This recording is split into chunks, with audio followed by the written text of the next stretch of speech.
by session breakdown. So we have basically 8 sessions. We're going to start next week with session 1, which has an expanded version of readings than what you see here. And some of the readings, to be honest with you, are not as available, so we've had to substitute. So if you see some of the readings that we're showing in this PDF, slightly different from the online accessible readings that you see, that's due to distribution and digital licensing issues. We have one session which we have to address, which is the Le Récollet session, so we're reaching out to UPenn to get rights for that. But these things will be available, and Ryan will send you a link as Samin is actually basically uploading all of those things, especially for the diploma and undergrad students, because it sits in the DRL team session. So they'll be broken out as a link for you guys to be able to have access basically to all of that stuff. And like I was mentioning, the subject of behavior is a way to think between things. It's as much about social agency as it is about material ways of thinking or systemic ways of thinking.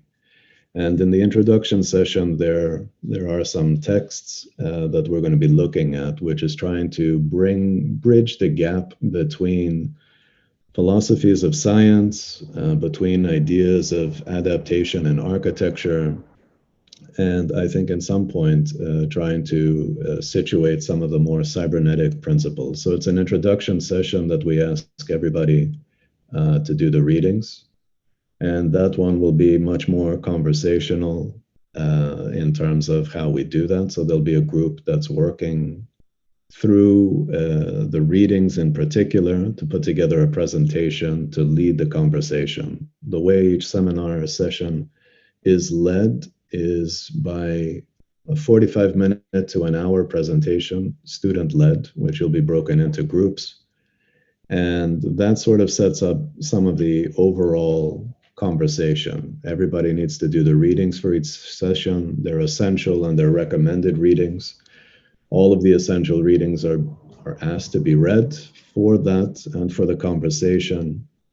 And for the students that have had the seminar with me last term, it's meant to be a dialogue and a conversation. I do go on a bit of a speech at some point in time for a period of that, just to kind of open up maybe some of the issues that synthesize a lot of the different texts.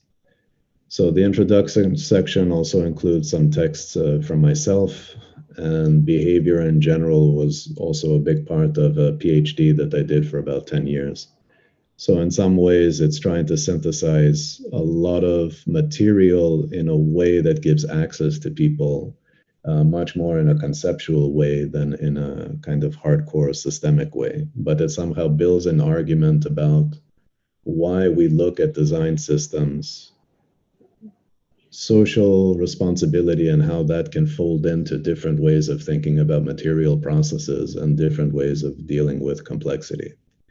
So as I mentioned, session 2 is really about the themes of architectural machines. So as I was opening up the conversation about speaking about Nicholas Negroponte and these characters, the systems thinking and the idea of how architecture and machines were somehow evolving were very much somehow opened up, sometimes in a very naive way, about just looking at how tools would influence architectural thinking and design. And Negroponte was setting up a series of research with what he was calling the Architecture Machine Group. In the UK, we had people like John and Julia Fraser. Julia is still part of the school. John wrote a book with Julia on their diploma work called Evolutionary Architecture, which we'll go into more detail later. But these two kind of camps between the British and the East Coast of the States, I think opened up a conversation about looking for new kind of theories and philosophy to be able to address, I think, the challenges that technology were starting to kind of problematize and implicate. In the States, for example, at MIT, cybernetics, in terms of Norbert Wiener, who coined the term, which basically means steersman. It's coming from a Greek word named from kybernetics, was basically really trying to look at human and machine, and to see what the notion of control could mean between kind of human agency and non-human agency. And like I said, it was primarily looked at from more military kinds of questions, like how could one design an anti-missile defense system, for example? How do you calculate probability? And in a strange way, how do you deal with systems that are addressing change? So, where uncertainty and latency resides, cybernetics was a science that was, in some sense, trying to situate itself between mathematics, physics, machining, notions of automation and control, with very different sort of drivers in terms of how some of those things would be deployed. John Johnston's article on cybernetics and new complexity of machines is really somehow looking at the survey of a whole series of post-cybernetic sciences that somehow branched out from this kind of seed of systems thinking. That includes systems theory, that includes AI, and that includes, I think, a lot of the ways that one thought and prototype some of these more conceptual problems. Cybernetics never had, let's say, a space in universities that were somehow set up as like the Institute for Cybernetics or something. These were really maverick scientists and designers who were working throughout the network of different laboratories within universities, really coming together in a much more global and interdisciplinary way to speak to this kind of stuff. An example of that was something called the Biological Computation Lab at IIT, that was run by a man named Heinz von Forester, who's very famous for exploring concepts of thinking, particularly understanding, and how we look at learning as a model. So a lot of these kinds of machines that are being experimented on are really trying to understand intelligence and how that somehow performs. Now, within the world of architectural machines, we have articles from Branko Kolerovic and Ali Malkawi, who are looking at, let's say, from the 2000s forward, ideas of thinking about the machine more from a performative place. So, for example, interactive architectures, kinetic architectures, ideas of performance in terms of how one would think about the kind of on-site of digital fabrication processes and so forth. So we couple basically the early conversations of systemic thinking with more performative, ecological kind of simulation-based strategies of building design. And we include in this a reading by Kevin Kelly, who questions what happened to cybernetics. So cybernetics in some ways was spoken about as a dead science at one point in time, mostly because it sat somewhere between an operational systems approach and philosophy. And the basic tenets around some of the thinking around, in particular, second order cybernetics, which is what we will study a bit, was the relationship between observers and a system. So second order cybernetics basically speaks about the observer as someone who is part of the system. And it may not sound like something that is such a radical thing to say, but it was the first time where even the orthodoxy of science needed, in some sense, to be situated in ways which kind of gave credibility to the fact that these were all observed phenomenons. And it comes from an understanding that everybody's understanding is different. So, and we don't have access to each other. So the point of all of that, I think, was to really kind of really look holistically in terms of how we set up learning and understanding models, and to understand even in science that there is a very particular perspective in terms of how we understand data information. So there's nothing truly objective, and that science has to be context specific in terms of how a lot of the theses are put forward and how some of those things are evaluated. What that really does is somehow really speak to the complexity of a scientific method. And that philosophy was a newfound kind of notion within the sciences, which was going into much more specialized ways of thinking to consider this notion very strongly. And so, in some ways, cybernetics has had a very strong, let's say, interest in a lot of people who are considering some of the complexities of today, because in some ways they were problematizing this,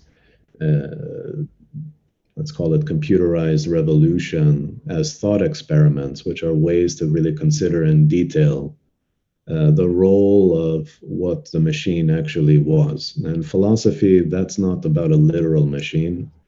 And this isn't really about the aesthetics of what looks like a machine. This was more a way of thinking conceptually in different forms. In philosophy, that evolved into diagrams, which were kind of like operational thought experiments and other forms. So we'll kind of go through that. Kevin Kelly, for example, is one of the founders of Wired magazine, and he wrote some seminal books like Out of Control, which very much served to really communicate a whole host of cultural aspects around technology, and also speaking to the subject that technology by itself has agency.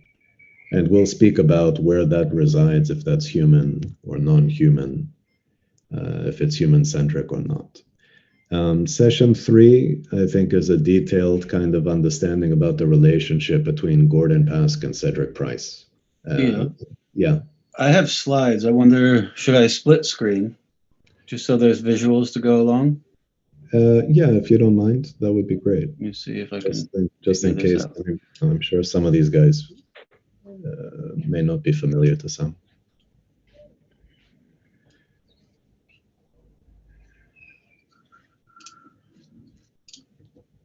It doesn't work.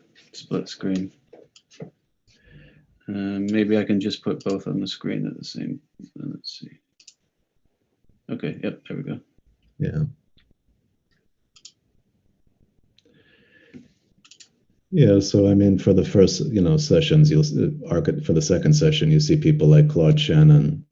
The third slide that Ryan has there is Nicholas Negroponte's architecture machine group experiments. And so these were really the first kind of prototypical architectures. This was a project called Seek, which is a very interesting model, in some sense, really problematizing where architecture resides. So this was an exhibition this was a contribution to an exhibition called Software in 1970 at the Jewish Museum. And the piece itself was a robotic arm in this kind of vitrine with a series of kind of metal-coated cubes that were sort of deployed in there, and live agents in the form of gerbils. And the idea was that the gerbils would be moving around in the system, pushing around the blocks. The blocks were being reorganized back onto the grid through the robotic arm. And it was a way, or a model, that you wouldn't consider as a way of how a system could kind of create space. What actually happened is, in the beginning, obviously things were being pushed around in a very anarchic way, and over time, the patterns of living and the behaviors of the gerbils found a fitness criteria in some sense. So it's a model in some ways that I use and others to speak to the relationship in terms of what an anticipatory or an adaptive architecture could be. How do you design a system that kind of allows for real-time negotiation And in this case, for example, if we ask what is the architecture of this, we would have to look at it as a design system, or as I would call an adaptive ecology, because in some ways the architecture could not be considered just as the blocks. And the architecture wouldn't be the vitrine, which is the delineation of the space. And you wouldn't say it's a robotic arm that's moving and scanning, or the system that drives the software behind those decision making. You would have to consider all of those elements as part of an integrated and correlated strategy. And in some ways, these kind of simple prototypes, which were not simple at the time, were really quite profound in somehow putting those things together. The picture of Claude Shannon that Ryan has put in the slide is a completely analog mouse that has no real sensing other than being able to trace itself. It's not digital in any way, but as an analog system was able to really be able to build up the intelligence to deal with maze-solving problems. So Claude Shannon is the father of information theory. Pretty much almost everything to deal with signals and how wireless communication is working, subjects of noise, and all of this other kind of stuff within a system were part of Claude Shannon's research. But at the same time, and maybe one of the things that is important from the seminar is about kind of prototyping ideas and bringing things in a much more expanded form to conceptualize problems. So for example, Claude Shannon also really liked magic, and he also really liked puppeteering. Is that important? I'm not so sure. But when you look at the way that he explored some of these concepts, which were really high level and in some sense dealing with a great deal of abstraction, they were not tangible, he chose to use some of these mechanisms as a way to describe proof of concepts. So what a prototype is and what a prototype functions as is a way of thinking about things beyond the representational. It's not about illustrating something. It was about, in some ways, demonstrating an aspect of stuff. When we go to session 3 and we speak about Gordon Pask, we speak about Gordon Pask and Cedric Price for a couple of reasons. Some of them are very much about the direct connection between cybernetics and architecture, both in the United States, like at MIT, and at the AA with people like Cedric Price and John and Julia Fraser. Gordon Pask is that connection. So he was the person that challenged architecture to consider that architecture had no theory to really deal with complexity. And he said, in some ways, cybernetics or second order cybernetics was potentially that theory, because in some ways, he was always working on ideas of what he described as conversation theory. He was always interested in models of interaction. And in some sense, he was also very human-centric. So his interests in theater, in strategies of thinking about real-time systems and how they communicate with each other was formalized into something called conversation theory. And its power, I think, fundamentally and conceptually, was in the fact that this wasn't about a reactionary model. This was about trying to look at interaction as a communication strategy that can evolve from anything and continue because of a mutual agreement to describe and deliver a form of intelligence. Now, why is that important? There are different kinds of thoughts about intelligence and how we can describe it, but also how do we know that something is intelligent? And the interesting part about some of the implications of Gordon Pask, and I've written about this quite a lot, is that intelligence is not really a property of a thing. It's something that we demonstrate between things. So for example, I can just be talking complete gibberish. I'm using language, but I'm not communicating anything. You wouldn't say that I'm intelligent. You wouldn't say that you're intelligent. The thought is that the conversation between us would demonstrate a form of intelligence. And I think when we go into the specificities of thinking about how we complementary use technology and what that actually means, that doesn't mean technology as the latest and greatest. It doesn't mean gadget. It means fundamentally something that's very human and engaging with each other. So the things that Gordon Pask was doing was sometimes making machines that would participate with musicians like Musicolor, or the video that Ryan is showing now, colloquially, of mobiles, which was recently shown at the Centre Pompidou, was part of an exhibition called Cybernetic Serendipity, also in the early 70s, at the ICA, which was the first time that an exhibition was curated that actually made no distinction between a scientist, a machinist, an artist. And it was profound because it was in some ways bringing together very different communities through work and through new terms of reference in terms of how we are engaging with work. And Pask, I think, is a really important character because he had the ability to really take very complex mathematics, sciences, and speak to them in a way that I think foregrounded theater and art as ways of making things much more human centric. So if you read some of his papers, which I won't ask you to do, I'll ask you to read a couple of good ones, not the hardcore science ones with his P individuals, I individuals, and all kinds of math and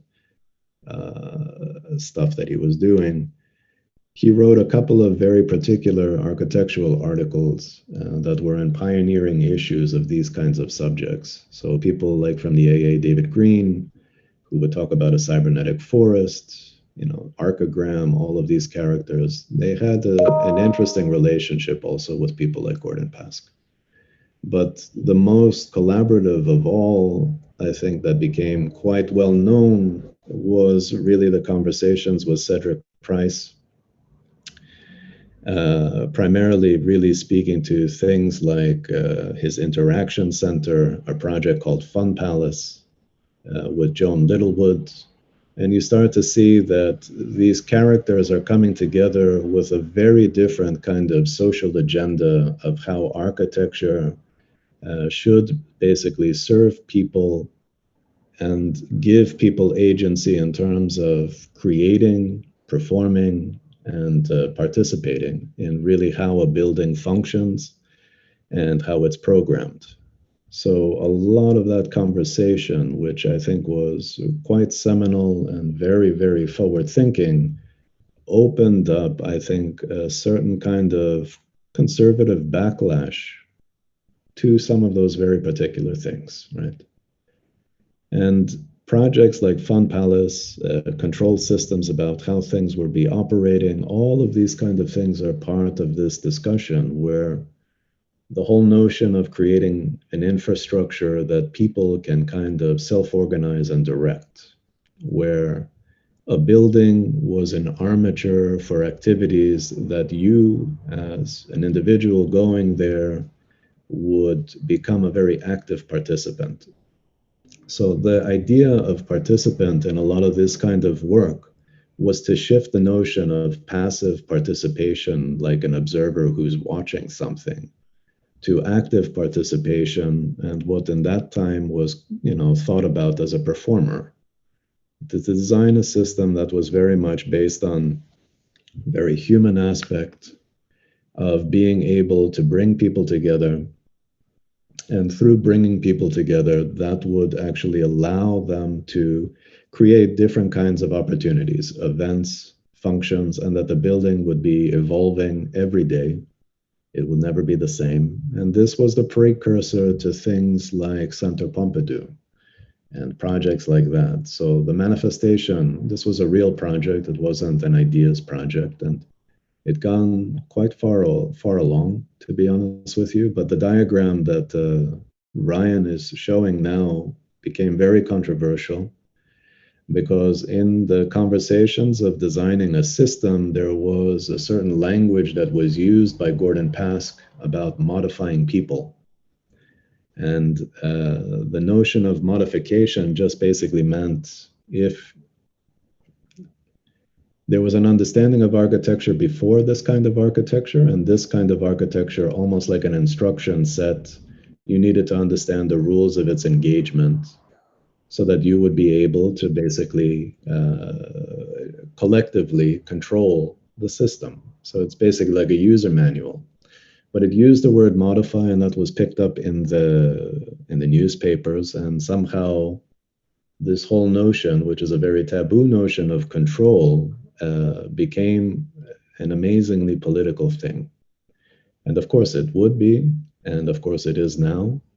But it's interesting to see some of the underlying arguments. So if you look at some of the writings of Stanley Matthews, in particular, who wrote a PhD on some of this work, that are articles that really sort of problematize already this whole kind of culture around some of the issues of things like Fun Palace. We're going to be looking at projects like Pottery's Think Belt, which was looking at infrastructural elements like the railway and so forth as models for potentially a mobile university.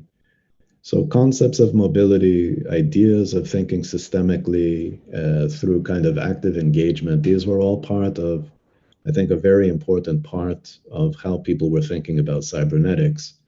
The things that I think are important to understand is when Gordon Pask wrote really his kind of treatise about architecture and why it matters for cybernetics and why it matters for architecture, he said that the most cybernetic of all that architecture that he was aware of was Gaudi's projects, and particularly Park Güell. And so the whole notion that Pask is always attached to things that are mechanical or Cedric Price is only part of the conversation. Pask's notions of cybernetic architectures were much more about the relationship between kind of human behavior and space. And I think that we'll try to discuss it in a way that really foregrounds some of these aspects. He's also one of the fathers of chemical computing, which was also a science in its early days of thinking about how chemical processes would create a different mechanism of thinking about computation.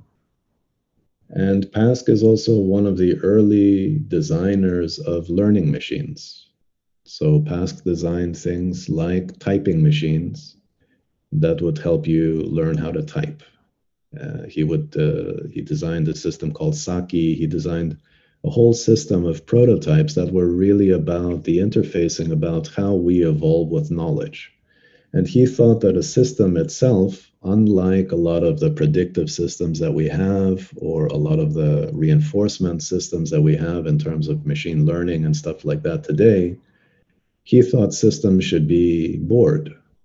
That if you interact with a system in a way that just kind of reinforces habit, that the system should challenge you. And he spoke about that challenging as a way of thinking about boredom, and how boredom would be something that could very actively kind of engage and create a relationship between these kind of systems and humans to somehow bring out a model of learning that was much more dynamic and evolving. So some of these kind of tenets, if you see in some of the work that I do with my brother, let's say in a project like Petting Zoo, you'll see that play and some of these other elements are somehow very much a part of some of those conversations. And there's a couple of articles from John Fraser, just to speak a little bit more about the role of Pask relative to John Fraser's ideas of evolution. Now, evolutionary architecture, we're going to go into in a detailed way, but that bridges into the world, particularly at the AA, and continues that conversation. Let's say that in some projects were formalized with people like Joan Littlewood and Cedric Price. And just to mention about Joan Littlewood was one of the most radical kind of theater directors, who was coming from a perspective that taking on board the kind of philosophy of Bertolt Brecht and this idea of the theater of the everyday. And the notion of that is that theater shouldn't be something that is this kind of elitist situation where it basically serves a small group of people, but actually everybody is a performer, and the streets are really the real theater.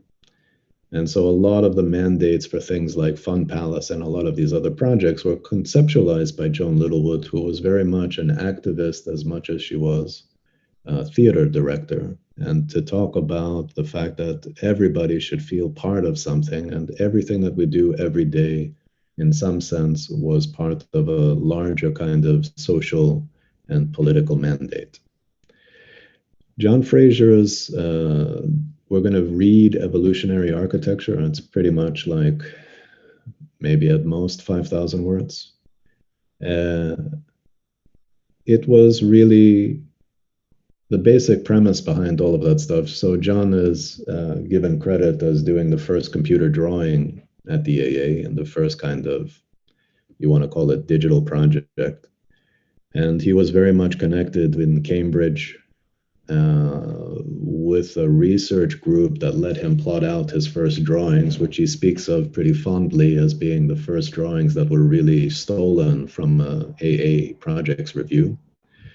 The irony of that is that the drawings were obviously copies because they were plotted, but the basic premise was computing without computers. And at the time, obviously, computers were the size of your apartments or your lofts. So computers were not something that were personal or that they were accessible. Very few computers existed in the UK or in the States, to be honest with you.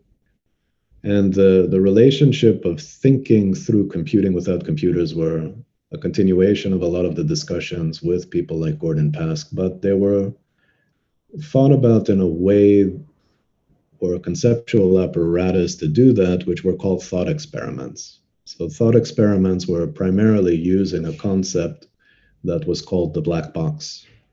And that's a way of thinking through scenarios, certain kinds of problems, without having to go through all of the details and technicalities of how you drive solutions. So it's a way of, us thinking about different ways of thinking, like, if I had a computer and I could do this, what would I do with it, right? So it's less about the technical elements of it, but more about how computation would potentially revolutionize notions of what architecture is. At the same time, a lot of this work in particular was done in the early 90s.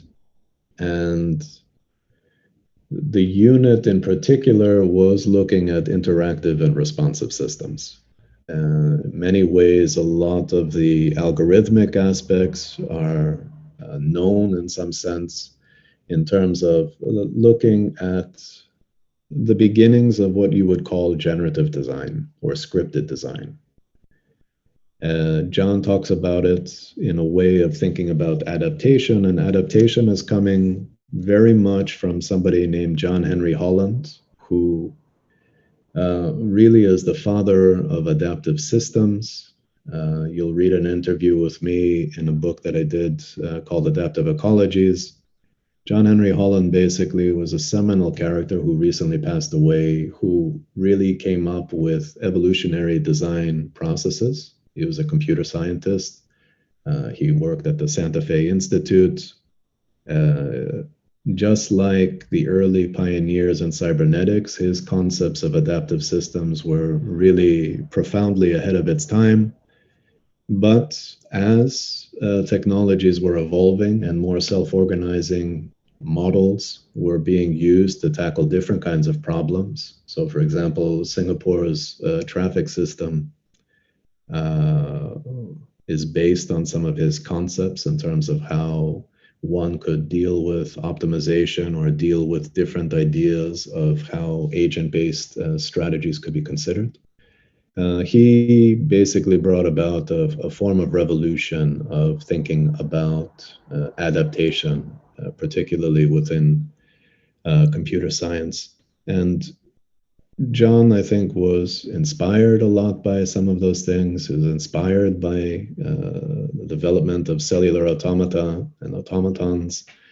And he used a lot of those things. You'll see some of his experiments were also the early days of building prototypes that were computer controlled in a way, having a kind of more active conversation between computer-based kind of control systems. And so some of these prototypes, like this one just recently, was part of the collection of the Centre Pompidou, or the pictures that Ryan has of the projects with the unit on the cover of Evolutionary Architecture, where Gordon Pask is. You start to see these kind of framework models which are designed to be relational. So these kind of units are not individual elements. They're more like almost a voxelization strategy to thinking about a plug-and-play system. You can imagine that there was a large discourse at the AA, particularly about developing cellular space or pod-based architecture. You see that stuff in Archigram. You see that in some of the avant-garde work in Austria from Coop Himmelblau and Haas Rucker Co. And what John and Julia were working on was really about designing a tool set to think about interaction or projects like Generator and other things as thinking really like the building itself was the computer. And so logistical or strategic kinds of moves within the building systems would be able, through sensing technologies, to basically work as a small programmable building system. And I think in some ways, this is also the kind of precursors to also some of the work that we've been doing in my studio in the DRL, and also some of the projects that I've done with Minimaforms with Emotive City. So you could see some versions of that kind of expand on some of the things that are being discussed. Session 5 is Walter Gray Walter. And the notion of the robot, from Walter Gray Walter's perspective, like I somehow implicated in the beginning, is something which I think is quite profound, because this wasn't about science fiction. Walter Gray Walter, like I said, was a neurophysiologist. And the notion of thinking about a model of the brain and how we think, and also how the body as a system communicates, at this moment in time was the beginnings of a kind of landmark way of thinking about all aspects of biology. And machines, at least for Walter Gray Walter, were demonstrations of very particular mental models. So when you design the tortoises, these things here, have no traditional digital sensing. This is completely analog systems. And they were designed as a small family of interactive agents that would be able to move, communicate with each other, and be able to recognize, for example, when their battery life was really low, how to move back, almost like the maze finding models of Claude Shannon, back to this thing called the hutch, which is basically their charging point. So Walter Gray Walter's tortoises are really the first examples of an autonomous agent robotic system. So this is not pre-programmed. These are things that are out in the world, and they're responding to the world in a way which I think is quite powerful. You could play the video, right? And I say it again, it's a surgeon who's making robots to demonstrate a concept of how the brain works, which I just think is absolutely beautiful as an idea. So here's a documentary that they did prior to the Festival of Britain, and you'll see he's working on this stuff at his house.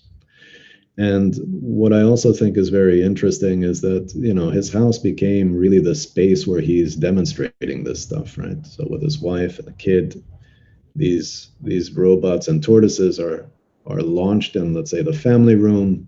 There's the charging station hutch. And now the robot is basically trying to understand the world. It has hardly any tools to do that. It's basically moving in a almost random-like pattern. It has a kind of object detection, and it's able to avoid obstacles. It has a way, for example, for it to recognize another tortoise. So it took the form of Elsie. I forget the name of the book that it's based on, but anyhow, uh, they interact with each other, they dance with each other, and in some ways they recognize their own physiognomy in terms of not only their body plan, but their energy levels. And so for the Festival of Britain, this became one of the most foundational things that were being exhibited, because in some sense it was speaking about the new dawn of thinking, and that machines themselves could demonstrate lifelike attributes. And the other aspect of it that was quite profound was the aspect of the fact that when we as humans see these kind of mechanical systems interacting or moving, we project the tendencies that are very lifelike. We see life in these things. If you see these videos of like the Boston Dynamics dogs that are kind of getting kicked around by their developers and things like that, we have a great deal of empathy for inanimate things. And so, in a strange way, these kind of very early examples of robotic life opened up very profound conversations about our relationship to things. And the aspect of what human-centric design, from this perspective, I think is radically different than the kind of more naive perspective in architecture, which was always just looking at human-centric design as just an aspect of proportion. And so when we start to think about larger kinds of questions about what is architecture, how are we interfacing with space, and so forth, it's, I think, important to be able to open up that conversation with some of these kind of explorations. And there's an article by Kevin Kelly, which the title of the article was one of the questions posed with Gregory Bateson and others at the Macy's conference, where he basically asked this community of environmentalists, biologists, systems thinkers, what color is a chameleon on a mirror? And the question had all kinds of different answers from some of the most bright minds of the world. The point of the question is that there isn't an answer. There's only a way of thinking about the scenario that sets up this kind of way of conceptualizing the problem. So when Ryan showed this technology is the answer, but what's the question? The idea of formulating the question and expanding that to be able to address complex issues and situate them in a very specific way was fundamental. And I think we're going to be talking about technology, but we're going to be talking about architecture, we're going to talk about engineering.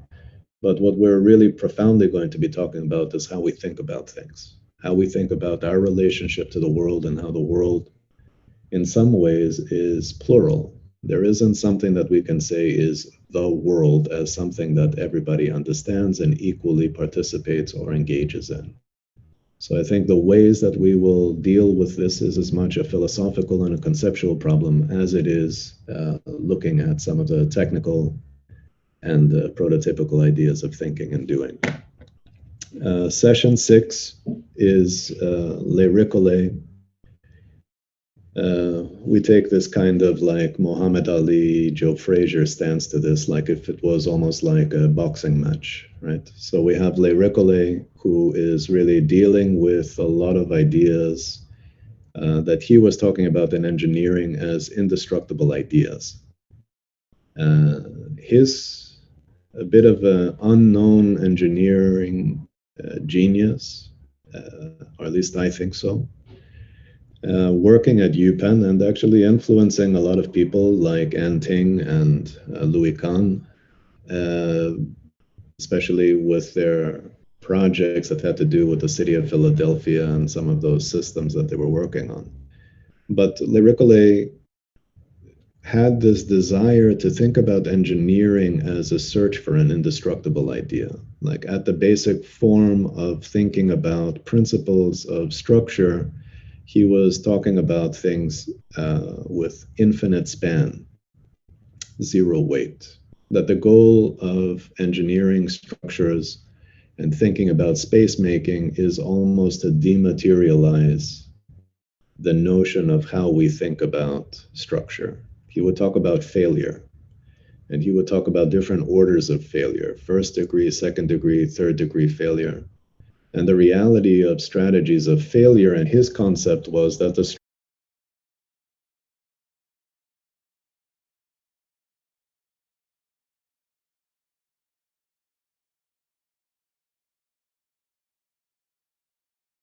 with all kinds of earthquakes and other things, you'll see this kind of structural ring with these tubular kind of elements that are fused to it. Each of those are in complete isolation, but they work as a network of structures. These kinds of projects that were engineered by Matsuro Sasaki were 100% influenced by the concepts and the strategies of thinking about structure from Liricole.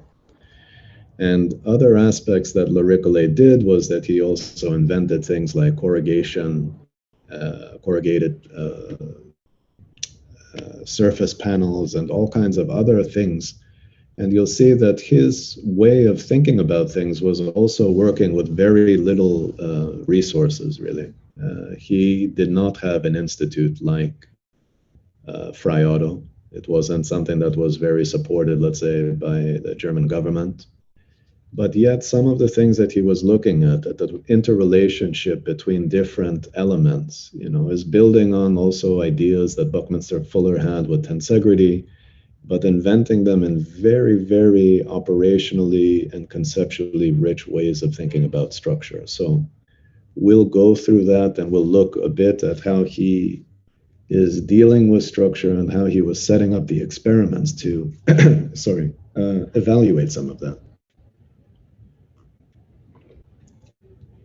And we'll pose that next to people like Frei Otto, where Frei Otto, in one sense, is dealing with engineering and coming from a very different place. If Liricole is speaking about it almost in a poetic way, and in a way of somehow challenging gravity and challenging weight and challenging ideas of cantilever, which is a very more performative way of thinking about design systems. Frei Otto is looking at it from a very different place. He is looking at it from a place of wonder and nature, and speaking about, I think, primarily trying to find a social agenda that complements the whole notion that we are living on this planet with a quite finite amount of resources. And he acknowledged that very early on. And the idea of trying to develop strategies that use nature and principled ideas of thinking about form to be able to deploy that material by working with forces, not necessarily trying to resist them, but actively looking for how forces will give us shape. So his world is very much about self-forming processes, minimal surfaces. His examples of research within bubbles or detour networks, the whole gambit of viscous fluids and things like that, and laminations. He set up, I think, a very important kind of manifesto in some way, which was not a manifesto just in a statement. It's a manifesto in a practice about how collaboration and design research is really at the heart of innovation. But innovation in this case is driven by what he feels is a mandate or a need for an architecture to do that. And the way that he was really exploring this, I think, fundamentally was from very simple experiments. Sorry. but also with very complex and very intuitive ways of thinking about how to understand. So if you go to the next slide, Ryan, this is, I think, one of the most well, I just think that this model is mind blowing for so many reasons. And maybe we just go full screen with these images, Ryan, just so people can appreciate it. But I mean, this is a model for obviously one of his most important roofs. And I think the idea of really trying to understand things and to shift from models of representation to models of performance and prototyping, this particular model really challenged the whole notion of how we, even if we understand in principle certain things, scale of architecture makes certain demands that need to be made accessible to absolutely everybody who's working on the project. And when you're working in ways that are actually pushing the frontiers, doing stuff for the first time, how do you set up the problem? How do you understand what's going on? So this model was a step-by-step erection sequence of how this cable net structure, which had an amazing amount of force, would actually be erected. So Fry Otto was quite confident about his calculations in its final form, and quite confident that all of the material experiments rationalized the geometry, the platelet system that was connected to the cable nets, and so forth. But there was no way to really describe the process of how to actually build it, how to build what first, how to analyze what was functioning, how things were tensioning in different ways. So, like a lot of the experiments, this is an analog computer that at the same time has all of these cameras, the things that you see on little tripods are all cameras that will dynamically take a photograph at exactly the same time so that they can test and literally in an analog way analyze what's happening with the physical model. Look at every tensioning cable, look at every deviation point for every tile that's on this. And if you see this project in reality, if you drive these days, this one isn't it, but you'll realize like it's such an amazingly beautiful process. That same technique is basically Keanu Reeves in The Matrix, kind of spinning around, having like every photograph of Keanu Reeves jumping and kicking dynamically so that you can really pan on every side. I mean, this kind of way of describing every moment and analyzing it is the only way that those things were built. Now, in this case, for example, this is almost like Cedric Price's aviary. But here, you'll see something where architecture, like some of the things that Le Ricolet was interested in, really dematerialize. This is almost like thinking about an architecture as a very, very fine lattice, almost invisible perceptually, and its integration within nature in the most minimal way, right? So this is also a kind of aviary. Why I think Ryan and I really love this image a lot is like that guy really looks like he's floating. It looks like some Photoshop, but the reality is, you know, this is a tensed net structure with these pylons, but it's so fine and so thin and built in such an immaculate way that it is really a bit of magic. This photograph demonstrates a form of magic of the piece almost disappearing, but also in the winter when you have snow or anything on this thing, it is really unreal of how spectacular this particular architecture is. An architecture that's almost invisible and at the same time, I think heightens, I think, an awareness of what it means to create shelter. So, I mean, this isn't a primitive hut. This is very much about the elemental aspects. It's a breathable building, and obviously, its function is really just to create a sanctuary as an expanded environment that minimally impacts on the ecology that's there. At the same time, when we're looking at some of the documentation of the project, how it was erected, and all of these other things, I think there is a bit of magic in how a lot of those early kind of soap film strategies and things that Fry Otto was researching with his group are manifested in some of these projects. And I think, aside from him having a connection with the AA through Hook Park, Fry Otto is also an example of really like a rock star that became a forgotten person within the architecture community. And really almost 30 years where people, I don't know if it was through fashion or whatever, didn't really build on some of these ideas. And the irony of everything is probably most in the collaborations. He's worked with people like Kenzo Tange to develop a whole city in the middle of the Arctic. He's worked with pretty much everybody, to Shigeru Ban, to others in a more contemporary sense. He was given the Pritzker Prize, or he was told of his Pritzker Prize won literally days before he passed away. And what I think you can learn a lot from Fry Otto is really a deep sense of humility. When he was told about this, I mean, he's not a bitter man. If you see of any of his lectures at the AA, they are some of the most inspirational talks that I've ever given in that hall.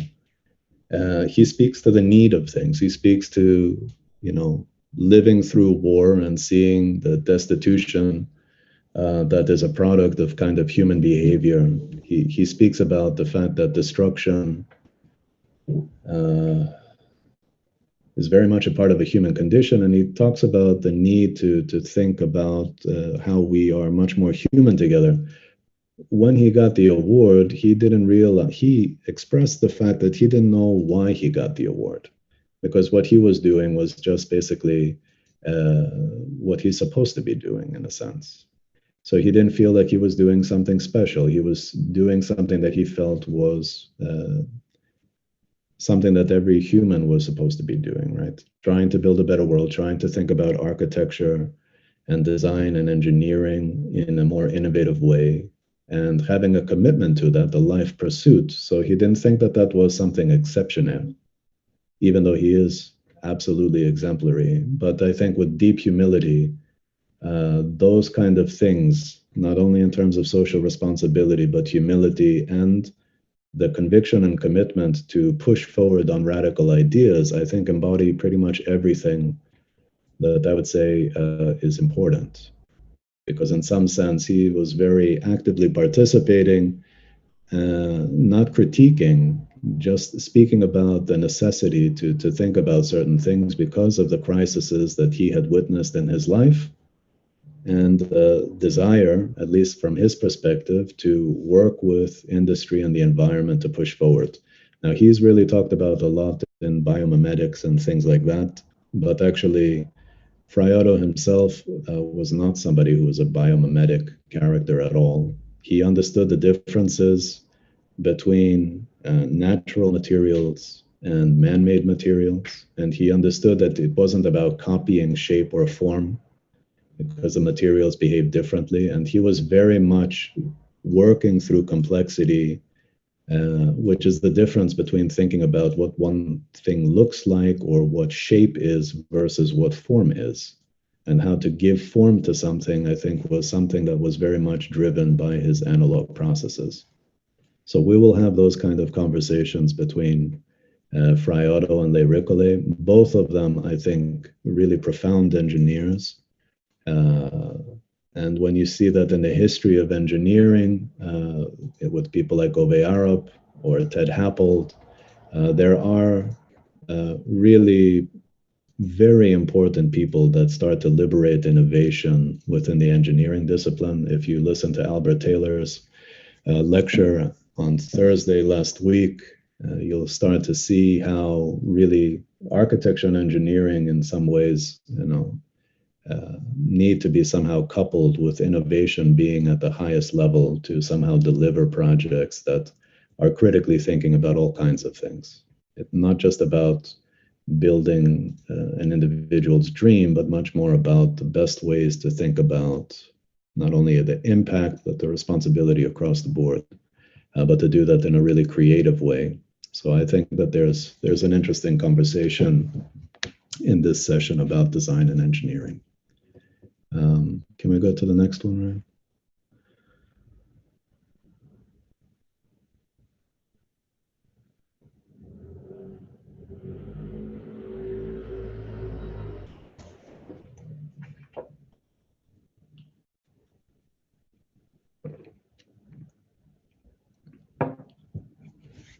Maybe this picture is so beautiful that it just needs to get locked into our conversation. But because Eladio Dieste is also doing equally amazing work. It seemed to have completely frozen. Okay, so this is where we're going to paint some mental pictures of Eladio Dieste. It's like... Ah, there we go. Let's see. Okay. Le Ricole. Oh yeah, Bucky. Bucky. Yep. There we go.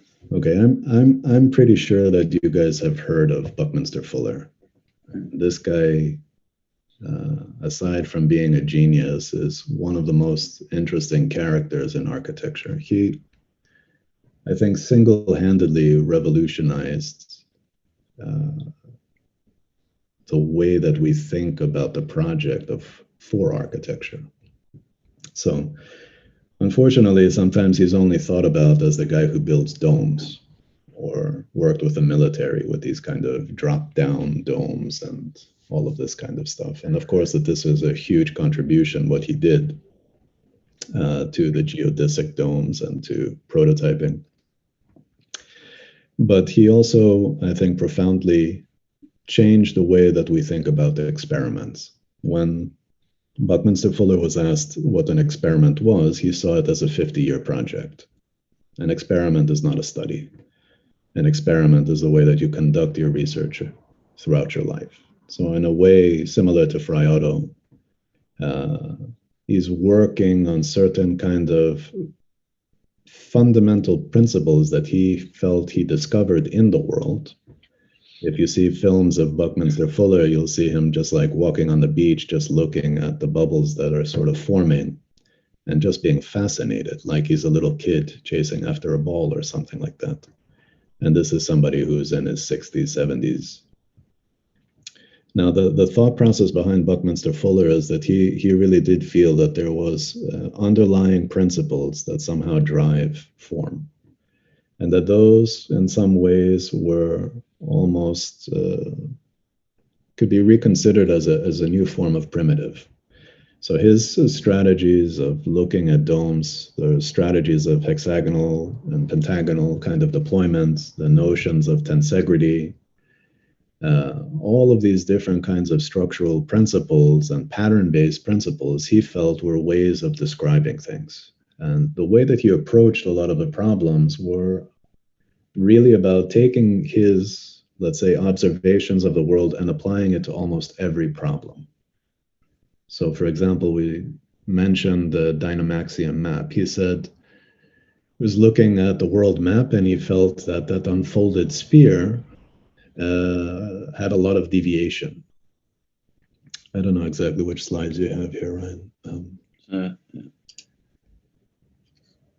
Yeah, no, it's fine. And in some sense, he felt like he could apply his Dynamaxium idea of unfolding a sphere as a way of showcasing a much more precise idea of a map.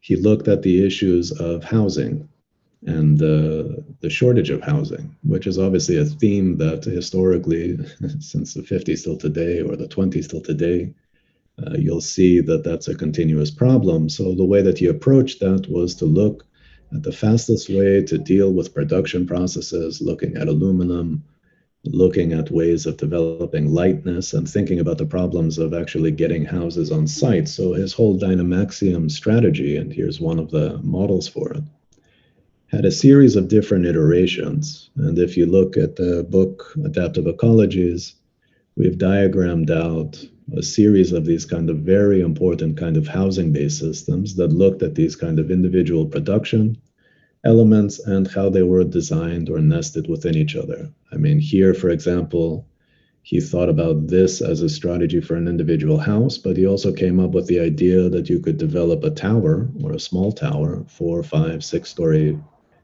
tower block, and use an air-based system to be able to drop a tower almost instantaneously. So design a full prototype that would just kind of float over a site and be dropped, and that you can find different ways of actuating and basically deploying a whole series of different systems to be able to address mobility, production, self-sustaining architecture in some way. What I think is very important about people like Buckminster Fuller is that all aspects of design were considered. So, for example, one of the most beautiful things he designed was the bathroom unit to the Dynamaxium house, a completely nested piece of aluminum where you start to see self-forming processes that, even people that are in the most formalist of people couldn't achieve that kind of functionality and integration. And so in some ways, like a lot of the things that he's been doing were always at some point almost self-initiated. This project that Ryan is showing about the Dynamaxium car, this was a self-initiated company that he did. So he was basically looking at urban mobility, and he thought that he could redesign the idea of mobility with this kind of three-wheeled system, which he invented. It could house anywhere between 12 and 15 people. It had an amazing turning radius because it could pivot on a point, and it was demonstrated, prototyped, and built. The project, and in terms of kind of understanding a little bit his sensibility and his sensitivity to humanity, unfortunately, there was an accident in one of the test drives where somebody passed away. And for Buckminster Fuller, that meant the end of the project. This was already being produced. He basically stopped everything. He took a huge loss, meaning like he was basically bankrupt. But he didn't continue building the things because somebody passed away. When we talk about social responsibility and we talk about making and trying things and conviction and so forth, you see these moments with some of these people, which are really, I think, in some ways almost like heroes for a lot of us, mostly because I think it's beyond what they actually do, it's how they do it. And he is definitely the father of people like Norman Foster and Richard Rogers. I mean, the whole high-tech UK scene is 100% indebted to people like Buckminster Fuller, but so is Archigram. So was people even like Claude Perrant. So it's not about the aesthetics, and it's not about the idea of structure. It's really about holistically how somebody thought about design and making and prototyping. And I think, Fuller in some ways was also working at different scales that just challenged convention to such a high degree, where he also had some of these very speculative projects, like covering a portion of the city of New York City, basically, in a dome, creating these kind of environments, almost like Fry Otto was showing with the film for the aviary. But he was designing these things based on principles. He was also talking about floating cities. He was taking basic calculations of how much heated air mass would it take, volume of space to basically make an inhabitable floating piece of architecture. Architecture not like a building or an experiment like Thomas Aracino will do, but a whole city.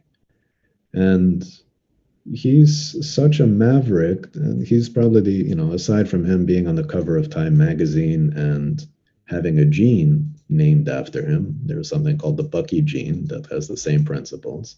A lot of the things that he was looking at in terms of the world, a lot of people have used as ways of really understanding more profoundly everything from genetics to just basically larger orders of how things are organized in the world that we know. And I think the people that gravitated around Buckminster Fuller, I think, is also important to speak to. I mean, some of his best friends were people like Marshall McLuhan and the sculptor Isamu Noguchi. The conversations around this was not just about architecture in some silo or engineering in a silo with just that kind of audience. It was really about humanity, much more optimistic in some sense, which unfortunately has somehow devolved in people just thinking that everything is dystopian. I mean, I don't know how you create in the world if you are so profoundly negative about what the future is. So I think that there's a lot to really speak to with respect to Buckminster Fuller, and I think that session is really a spirited way, and it continues in session 8 with Eladio Dieste. Excuse me. And now Eladio Dieste is also, like, for me, one of my, if I can speak personally, favorites, because I think Eladio Dieste also demonstrates, in some way, like Buckminster Fuller and others, working with nothing, but in the way that Dieste kind of uses masonry and invention and prototyping of tools and working with labor in some sense in a way to help them kind of understand the principles to build these things, I think is quite special. And part of his manifesto was reacting against the kind of modernism that he felt was kind of dominating the global scene. And he didn't think things like Corp had anything to do with South America. You know, he didn't think about Uruguay as a place where even those architectures could be built. So he was trying to find something that was much more of the place, and at the same time using the most advanced ideas of form. Now, different to Frei Otto exploring form from kind of material-based experiments and allowing, material to, let's call it, self-optimize. Dieste was pure mathematics, but not pure mathematics without considering the material strategies he was using.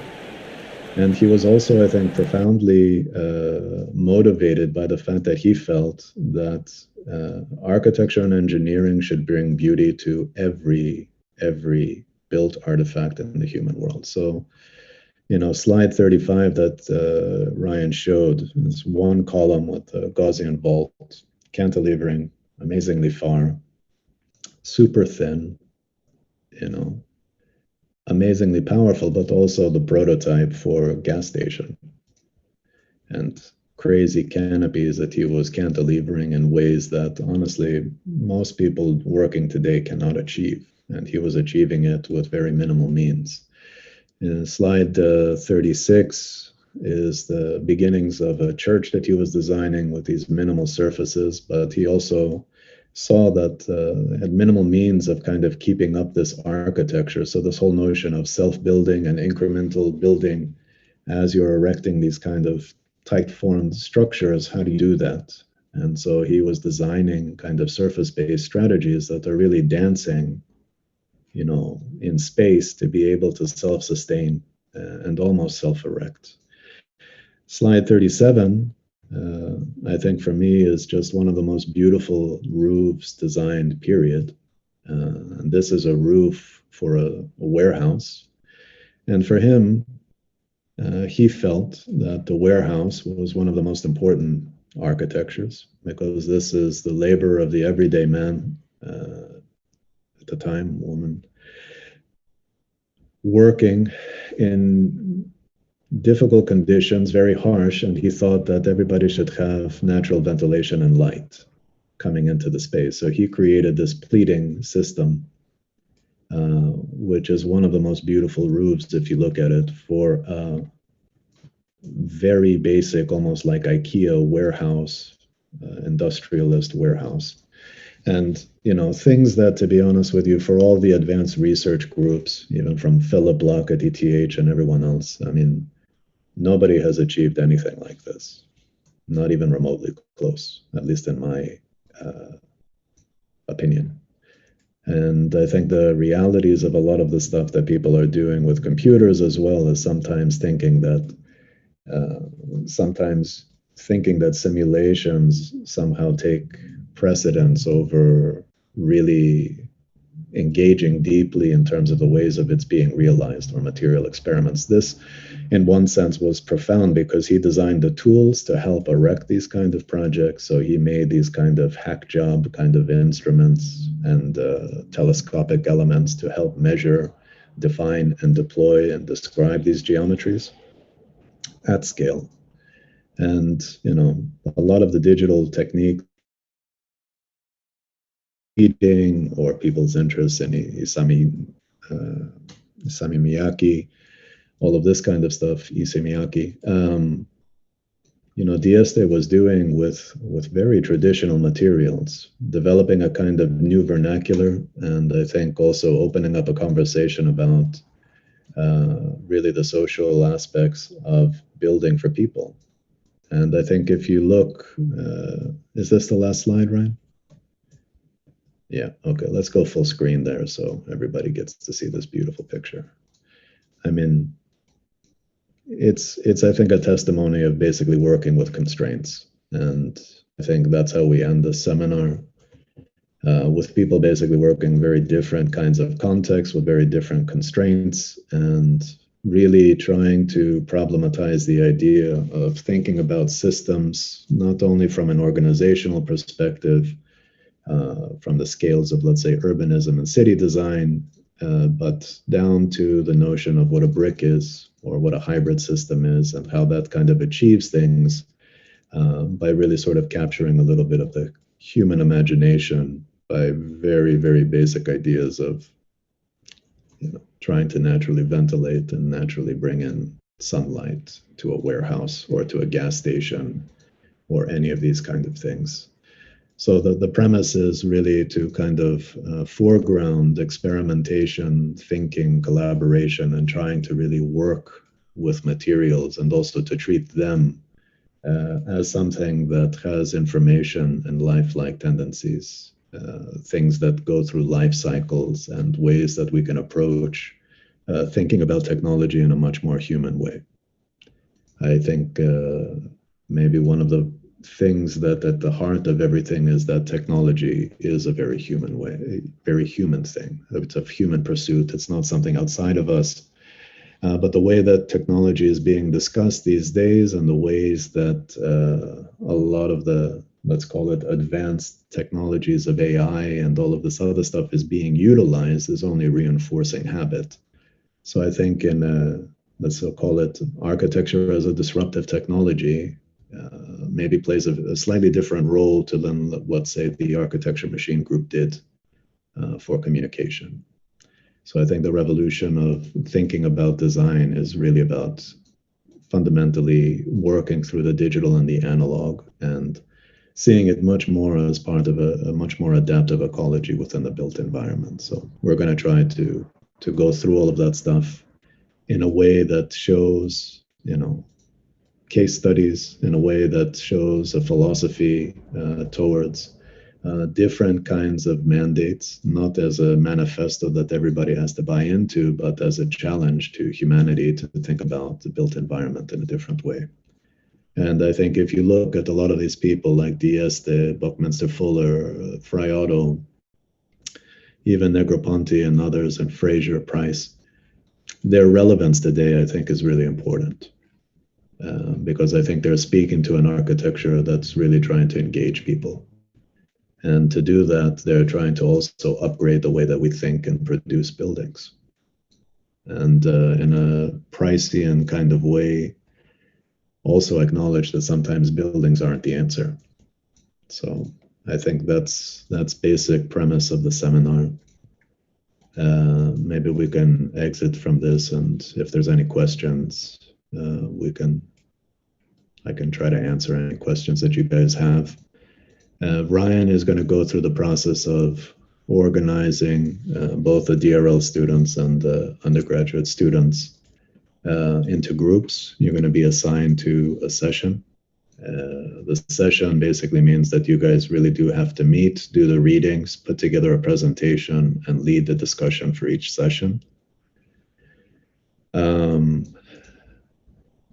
That's one of the requirements of submitting for the seminar. And then the seminar, in terms of the ones that have registered for it, is a 3,000 word essay, which you'll submit based not necessarily on the session, but we do kind of recommend that you guys use some of the readings from the reading list in some way to connect to any of the 8 sessions. So you're free to write on any of the subjects that you guys like, but we would recommend that you connect directly to some of the themes that we're doing. You can bring in other materials. You don't have to focus 100% on what was presented, but I think that that should kind of shape a little bit of the thesis paper.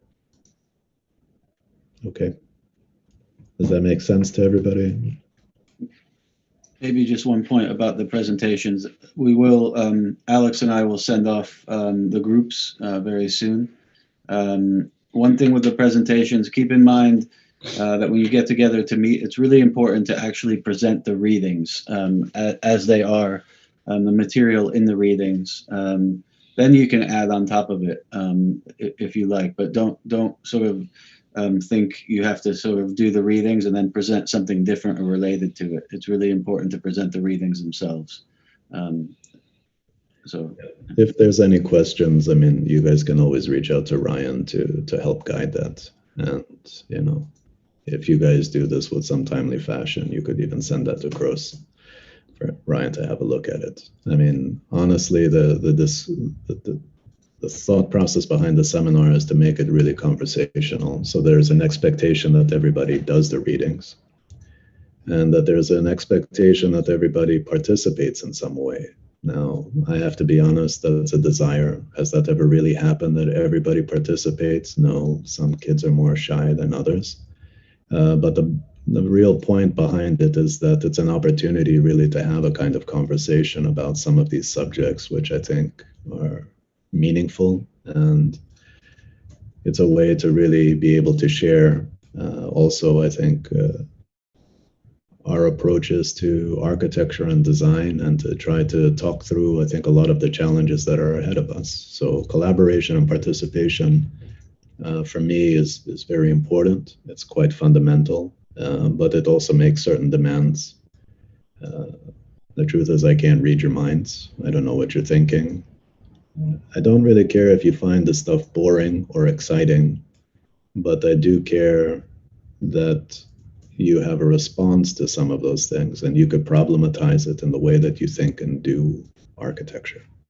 So a lot of the characters that we're looking at, I think, are seminal figures. Unfortunately, today, people don't always really go deeply into some people, like to try to understand why they were generating the architecture that they were doing and how they are responding to a very particular time. So I would ask you, aside from the readings, I mean, at least from the AA lecture series where people like John Fraser and Fry Otto have given talks, there are talks of Buckminster Fuller. I would encourage you guys, Ryan would share this, to really try to also listen to their words, to see how they spoke about architecture and engineering, and try to bring that into your presentations to help kind of expand a little bit the general sense of purpose that a lot of this work was being developed. I also think it's important to understand, like, experimentation is a fundamental way of thinking about asking questions. You know, I think at the moment people speak too much about their opinions on things and not really argue for something. So that's where I think it's very important to try to understand what these characters were really arguing for. Why is this work relevant to us now? How should we interpret it? You know, I used to work for a guy named Peter Eisenman, and he would say that Buckminster Fuller, excuse my language, was a shitty architect because he didn't know where to put the door.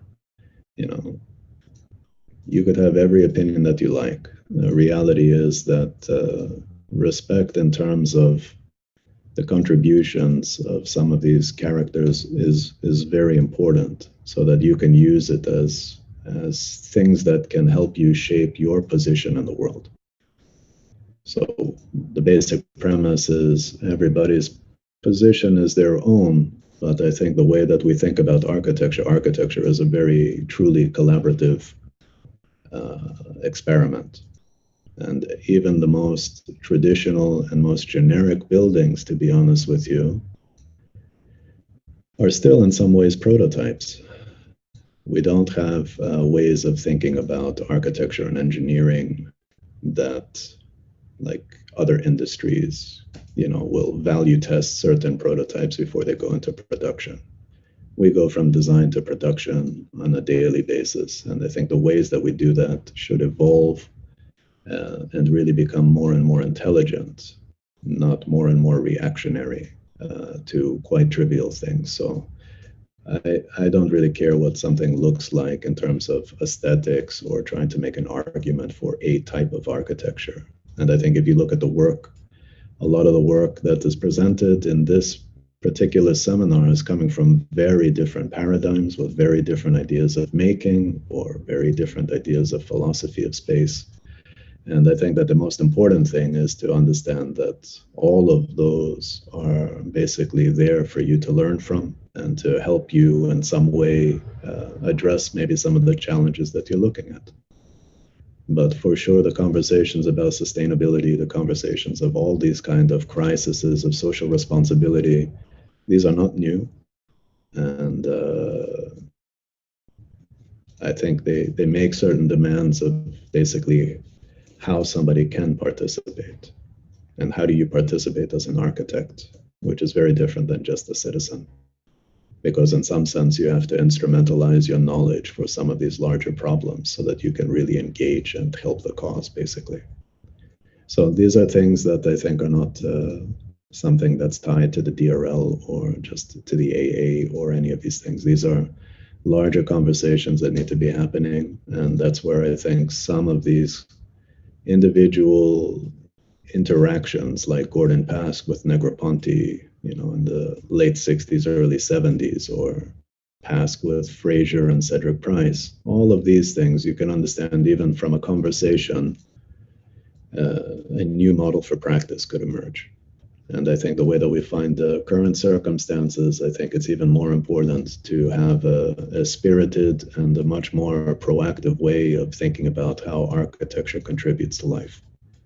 So I don't think that we need a neurosurgeon building robots to explain lifelike.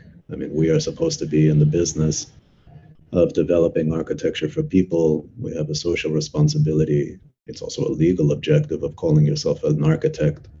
And so I think to do that in a profoundly uplifting way is part of what an architect's role should be. So I think there's a lot of interesting opportunities to push forward, but I think there's also a lot of very important things that need young people to be able to be creative and collaborate together to rise up to the challenges, because the reality of things is that people don't believe architecture is important, because a lot of the architects over the last 30 years haven't really spoken about what architecture really contributes to society. So I think that that's a very big part of also what we have to do as a discipline, is to educate by demonstration, not by repackaging old theories or repackaging old aesthetics. It's about trying to really look at the contemporary condition and to see how we can somehow engage in a much more proactive and engaged way. So the seminar in some ways is asking a lot, but yeah, you guys signed up for it and you got to deal with it for 8 sessions. So my students don't have a choice from the DRL, but for the undergraduate kids, you're my students and Ryan's students for this as well. So welcome. I hope that that doesn't scare anybody off. And if it does, it's okay. Better to be scared now than later. So is there any questions, thoughts? Do you guys know some of these people already? Is everything new to you? Talk to us. We're good people.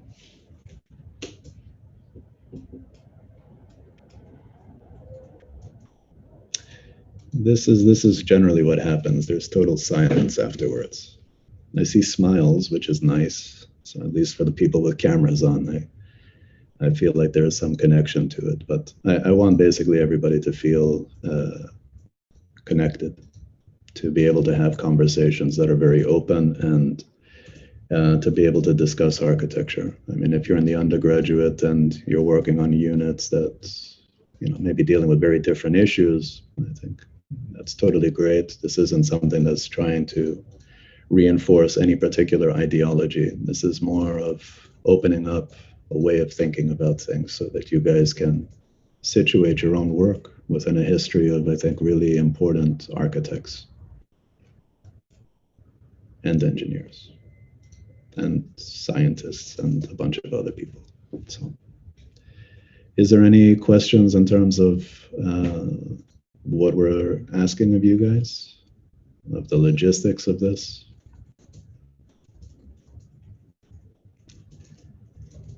Gonna take that as a no. Is there anything you want to say, Ryan, to the guys?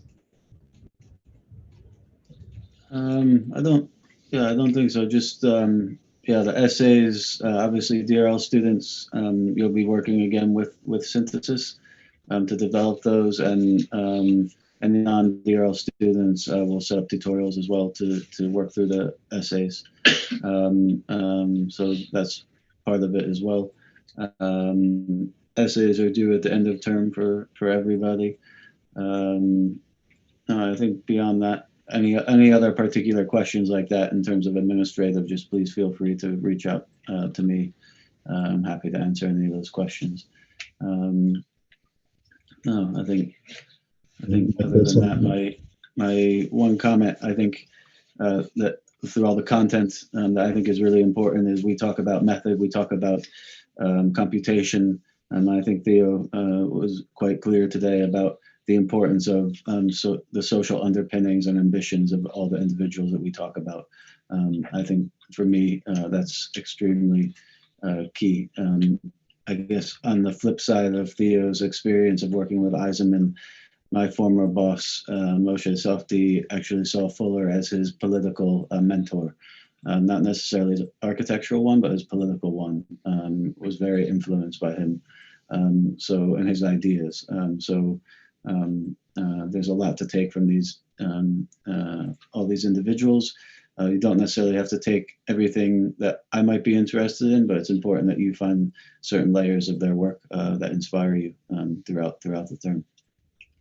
Yeah, I mean, I think we've tried to assemble articles that, in some sense, lend themselves at times to showcase a little bit of that influence. So, for example, even somebody who is not a very well-known figure like Le Ricolet, we include an article from Jesse Reiser called New Fineness that's really speaking to his interests in terms of pushing forward the ideas that Le Ricolet was offering, in particular in competitions that he was doing with Nanako Momoto for a lot of the kind of early digital design projects at Columbia, which at the time was the American version for digital design in some sense to what was going on at the AA.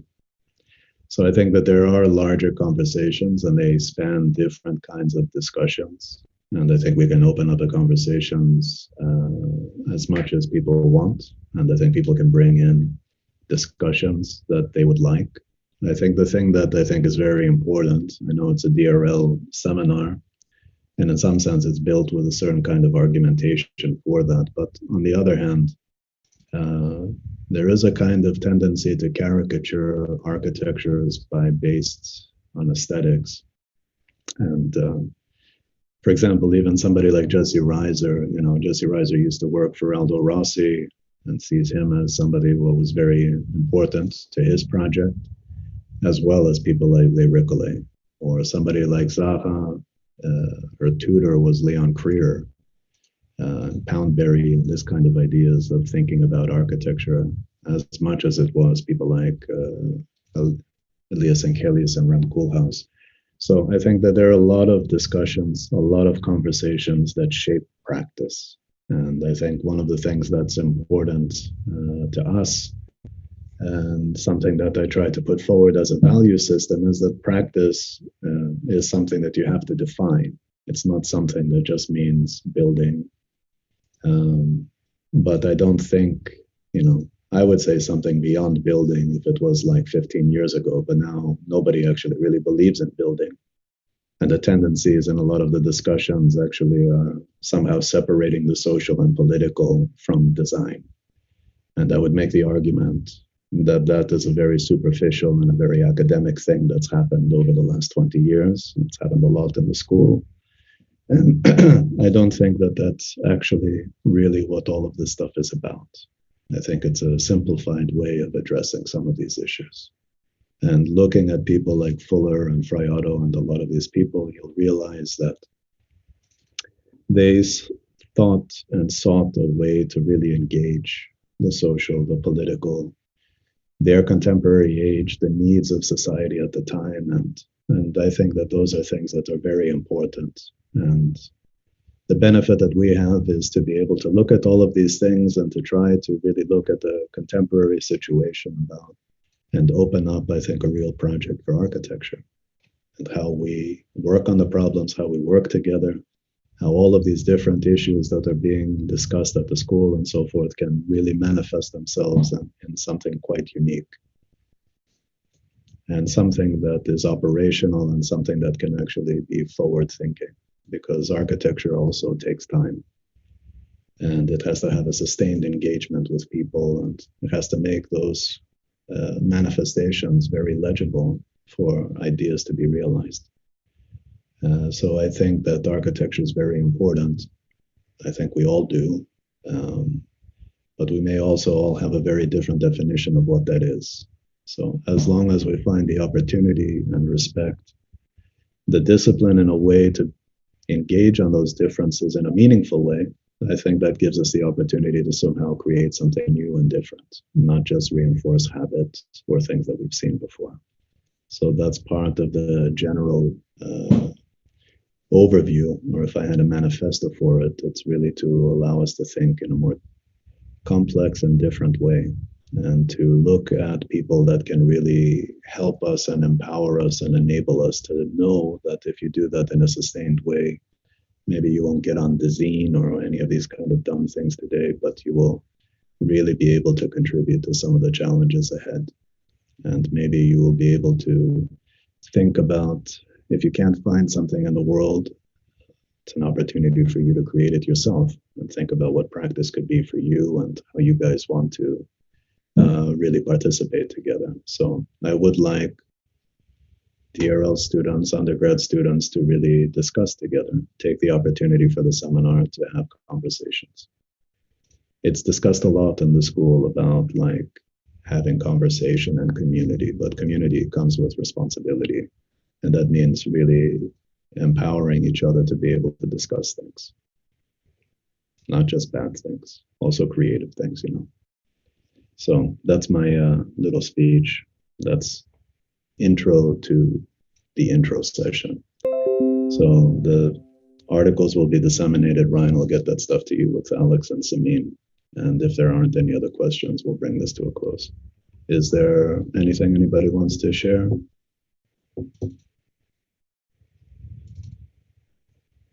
The DRL students are in post phase 2 jury kind of comatose state right now. So we had a pretty intense week last week, and I don't know if the undergraduate students had a chance to see some of that stuff, but some of that stuff is online. You can see some of the work that the students are doing. We try to present all the work and share that publicly if you have an interest in some of those things. I would encourage you guys to just engage with each other and see where it goes. And also describe some of the stuff that you guys are working on in the units. And yeah, I think that that's important for you guys to be able to communicate. All right, so no questions? Last time. Okay. Just a general one. Will we receive this course guide with all the bibliography as we did the previous session? Yeah, I have to say that I would really like to distribute the PDF. Yeah, it would be nice. So maybe it finds itself online somewhere that you guys can find it. The school basically is asking us for digital copyright reasons to use the online link to the library registry. The reason why we have to reach out to Peter McCleary, for example, for the Le Recollet articles is that they don't have rights to distribute this electronically. So it depends on how much we want to misbehave. But right now we're trying to deal with the process and try to reach out to whichever articles we can to get the rights for them. And if we can do that with Peter McCleary and all of that stuff, all those articles, for the most part, should be online or comparable ones. If there's a reference that's needed, maybe we can find a way to do that. We'll try to see what I don't want to call it loopholes, but we'll try not to break all the rules before we start. Is that okay? I think the structure PDF for all of the sessions and all the writings as is originally, I think, Ryan, we can distribute that. And that can be a reference so that you guys know each of the sessions and all of that stuff.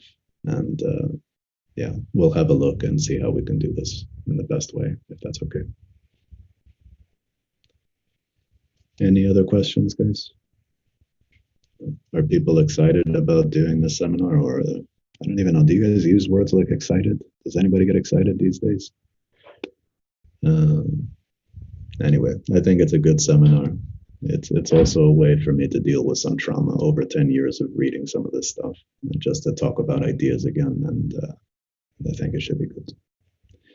Try to bring in case studies. If you read something about a particular project, Google some of that stuff and bring it into the mix. I think the more that we can show different projects in different ways that some of these architects and engineers are working on things, the more I think everybody will have a general resource that they can use.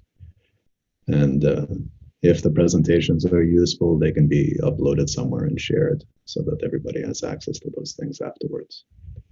Okay. I have a quick question, if it's not too late. It is not too late. I am so excited that somebody else is talking. That'd be great. You mentioned that Mr. Fuller stopped the car production after the accident.